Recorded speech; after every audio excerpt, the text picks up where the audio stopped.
Nos travaux sur la représentation sociale de la réussite professionnelle ont montré que l'évocation de l'item équilibre vie privée-vie professionnelle est davantage prononcée dans le cas d'un ajustement incongruent entre les variables de sexe et de genre, en particulier dans le cas d'hommes de genre féminin ou de femmes androgynes et de statut supérieur. Ces variations liées à l'incongruence des ajustements entre les variables de sexe et de genre sont liées à une fréquence de citation plus élevée, mais aussi à une expression d'un affect plus négatif au regard de la conciliation. La thématique de la conciliation de la vie privée et de la vie professionnelle est un enjeu central de la promotion de l'égalité professionnelle entre les femmes et les hommes. L'établissement du rapport de situation comparé fait notamment apparaître un axe dédié à son observation.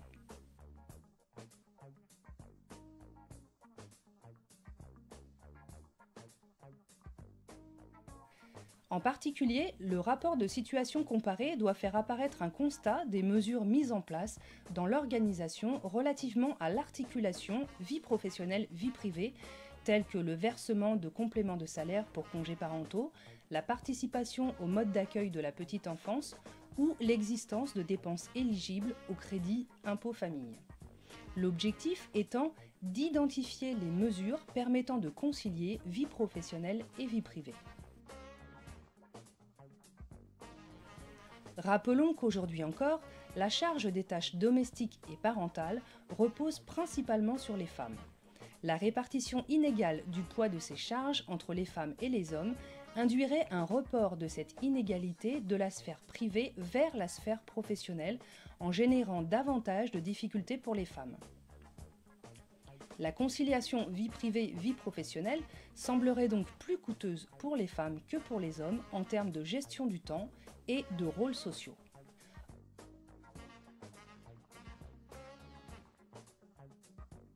Or, lorsque l'on s'intéresse au niveau de satisfaction exprimé par les salariés femmes et hommes en activité à propos de leur conciliation, on observe un résultat étonnant. Bien que l'ensemble des études confirment que la charge des responsabilités domestiques et parentales incombe davantage aux femmes qu'aux hommes, et encore plus après la naissance d'un premier enfant, la plupart de ces études montrent également que les niveaux de satisfaction déclarés par les femmes et les hommes au regard de leur conciliation entre les sphères de vie sont similaires. Autrement dit, alors que les femmes assument plus que les hommes, elles se déclarent aussi satisfaites que les hommes de cette conciliation de leur vie privée et professionnelle. Nous pensons que ce que disent les salariés, femmes et hommes, concernant leur perception de la conciliation entre la vie privée et la vie professionnelle est aussi, au-delà des variables structurelles de l'organisation de travail, lié à l'effet de facteurs dispositionnels tels que l'identification aux stéréotypes de genre.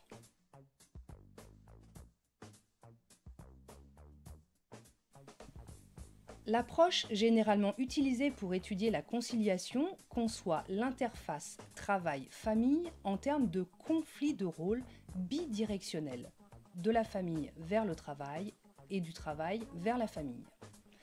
Par contre, l'approche qui consiste à concevoir cette interface comme pouvant générer un enrichissement bidirectionnel, c'est-à-dire un transfert de ressources et/ou d'expériences acquises d'une sphère à l'autre, a été comparativement peu utilisé.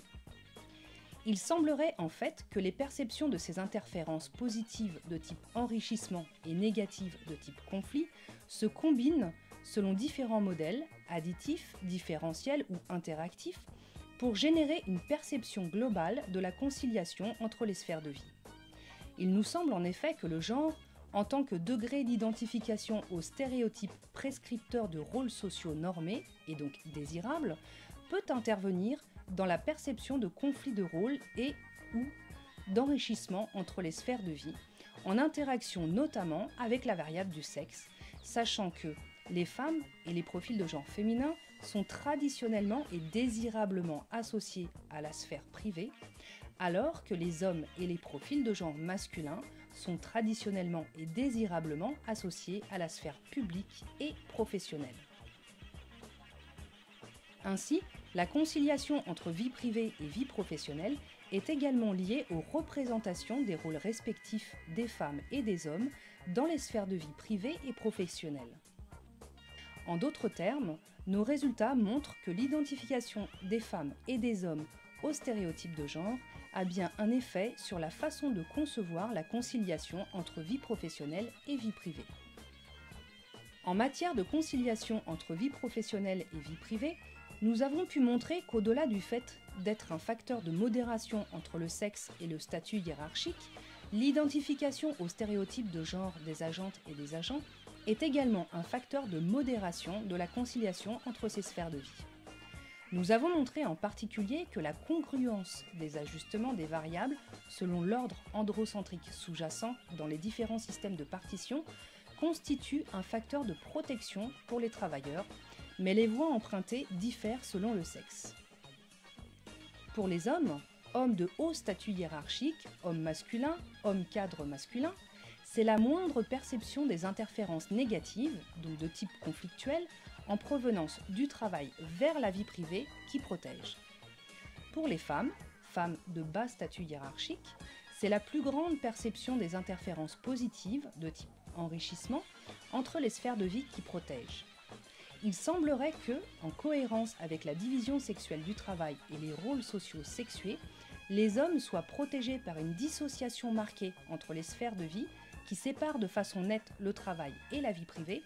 alors que les femmes seraient protégées par une gestion harmonieuse et intégrée des deux sphères de vie, privée et professionnelle.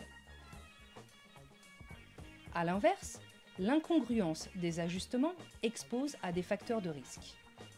Les hommes de bas statut hiérarchique perçoivent moins d'interférences positives, alors que les femmes de haut statut hiérarchique perçoivent plus d'interférences négatives du travail vers la vie privée.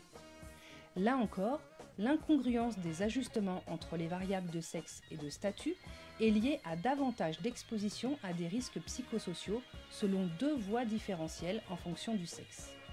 Exposition à des interférences négatives pour les femmes et limitation de la perception des interférences positives pour les hommes.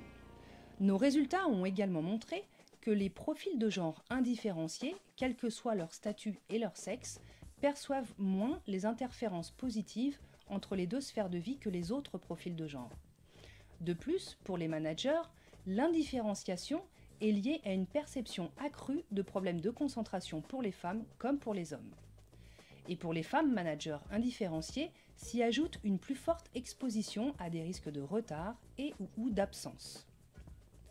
Il nous semble que dans le cas de l'analyse des modalités de conciliation entre les sphères de vie, le contrôle de l'identification aux stéréotypes de genre, tel que par l'utilisation de la version courte du BSRI que nous avons utilisé par exemple, est indispensable pour permettre d'entrevoir les modalités d'adaptation des agentes et des agents. L'identification à la dimension féminine donne une information sur l'implication dans les rôles sociaux de la sphère privée, alors que l'identification à la dimension masculine donne une information sur l'implication dans la sphère professionnelle. En conclusion, retenons que l'identification aux stéréotypes de genre est une variable distincte de l'appartenance à une catégorie de sexe. Elle est liée à la perception d'interférences positives et négatives entre la vie professionnelle et la vie privée, en interaction avec le sexe et le niveau hiérarchique des travailleurs. La conciliation entre vie professionnelle et vie privée doit être considérée en termes de conflit et en termes d'enrichissement. La conciliation de nature enrichissante est corrélée avec le sentiment de satisfaction et les comportements de citoyenneté, alors que la conciliation de nature conflictuelle est corrélée avec davantage de stress perçu par les travailleurs. Ainsi, dans le cadre des politiques publiques d'égalité professionnelle et dans le cadre des politiques de prévention des risques psychosociaux, nous préconisons la prise en compte de l'identification aux stéréotypes et aux normes de genre au-delà de l'appartenance à une catégorie de sexe et à une appartenance à des variables structurelles des organisations de travail.